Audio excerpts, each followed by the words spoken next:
Hey everyone, and welcome to The Explainer. I am absolutely thrilled you're joining us today because, well, we are about to unpack some genuinely life-changing wisdom. We're diving deep into the classic spiritual guide, Be Here Now, by Ram Dass. And look, this isn't just some dusty history lesson about the 1960s. No way. This is a profound, incredibly relevant manual for navigating our modern, anxiety-ridden, notification-obsessed lives. So, let's jump right in. Okay, quick question for you. Where do you think you'll be 2 weeks from next Thursday at exactly 3:22 p.m.? Take a second. Your mind probably just instantly jumped to your calendar, right? Or maybe your work schedule, or a trip you're planning. Our modern minds are absolutely obsessed with planning, predicting, and trying to control the future. It's like we live literally anywhere except the exact moment we're currently in. But here is the punchline to that massive cosmic joke. As Ram Dass points out, you'll be right here, and it's going to be right now. You're totally trapped. Think about that. No matter where you go, no matter what you achieve or how much you plan, you can only ever experience existence in the present moment. You literally can never go anywhere else. You are always here, and it is always now. So, to break down this massive spiritual journey into some truly actionable daily wisdom, here's our roadmap.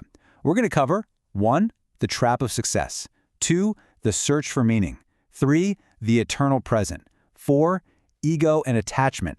And finally, 5. Actionable mindfulness today. Section 1. The trap of success. Having it all, feeling empty. You know, we often talk about burnout like it's this brand new modern hustle culture problem, right? But the origins of Be Here Now show us this goes back decades.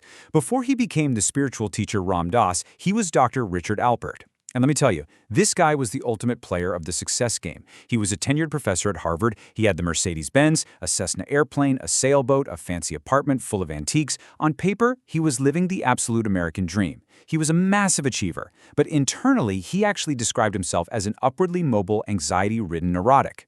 Despite all that massive success, he felt this hollow horror inside. He'd gathered immense knowledge, sure, but he had absolutely zero real wisdom. He eventually reached a profound breaking point, realizing the whole thing was too empty. It was not honest enough. Not enough was happening that mattered, that was real. He realized that all those Western markers of success, the academic honors, the big bank account, the professional status, they absolutely cannot offer genuine fulfillment if your inner life is just hollow. I mean, here he was theorizing about human psychology at Harvard, but he felt totally disconnected from actual, lived human experience. Section 2. The search for meaning, from Harvard to the Himalayas. So, that profound emptiness completely launched him into a new journey, which unfolded in 3 distinct stages. We just talked about stage 1, the social science stage, where he essentially beat the game of worldly achievement. Then came stage 2, the psychedelic stage. This was the 1960s, and alongside Timothy Leary, he started exploring altered states of consciousness. Now, he discovered these profound inner realms, but there was one fatal flaw. The chemical highs just didn't last. After every trip, his rational mind always crept back in. He inevitably came down, and returning to his ordinary, everyday ego caused this agonizing depression. This sheer desperation pushed him right into stage 3, the yogi stage. He literally traveled to India with a backpack full of psychedelics, desperately searching for a holy man. He wanted someone who actually knew the answers, someone who lived in that enlightened state permanently, without needing a chemical to get there. And here is where his life changes completely. While in India, he meets a little old man wrapped in a blanket affectionately known as Neem Karoli Baba, or Maharaji. Now get this, without ever having met him before, Maharaji inexplicably told Alpert that his mother had died the previous year from an issue with her spleen. It was entirely true, and Alpert hadn't told a single soul. At that exact moment, Alpert's highly rational, analytical Harvard mind went into absolute overdrive trying to solve this impossibility. And then, it just gave up. It literally burned out its circuitry. He surrendered his intense need for a rational explanation and just wept. He felt like he was finally home. Actually, to test him later, Alpert gave Maharaji a massive 915 microgram dose of extremely pure LSD. The old man swallowed it and absolutely nothing happened. He was already completely, permanently high on the present moment. Alpert realized right then that true wisdom exists far, far beyond mere intellectual data. Section 3. The eternal present, stopping the time game.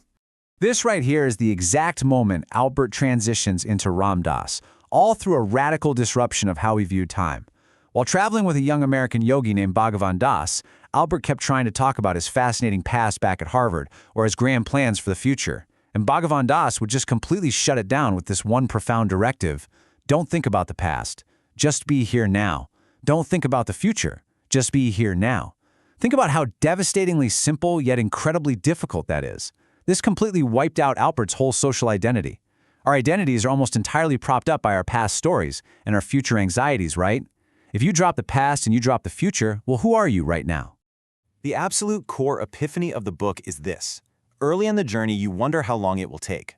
Later, you see that where you are going is here, and you will arrive now. The present moment isn't just some fleeting trend or a stepping stone to get you somewhere better. It is the ultimate destination.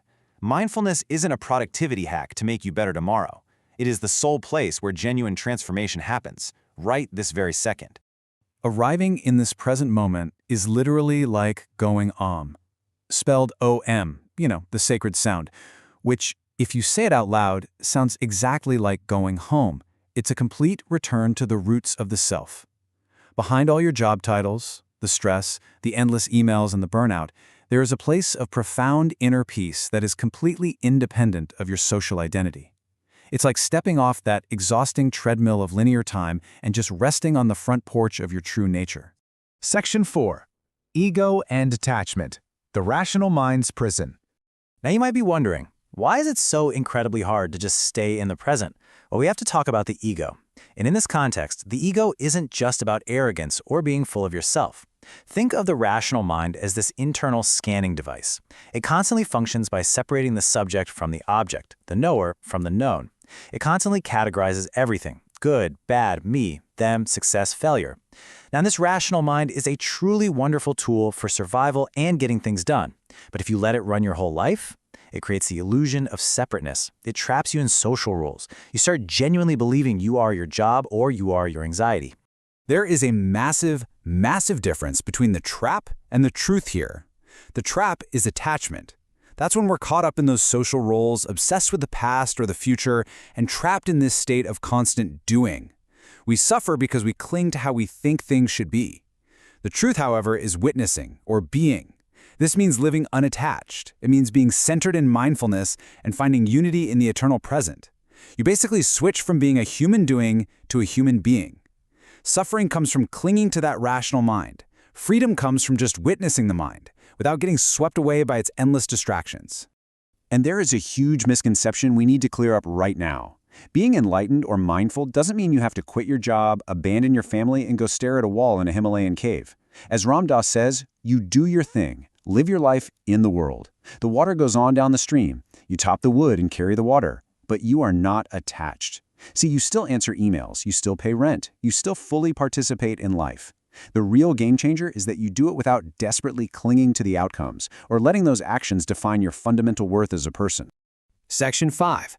Actionable mindfulness today. Bringing it home. So how do we actually apply this ancient wisdom to our highly digital, screen-filled modern lives?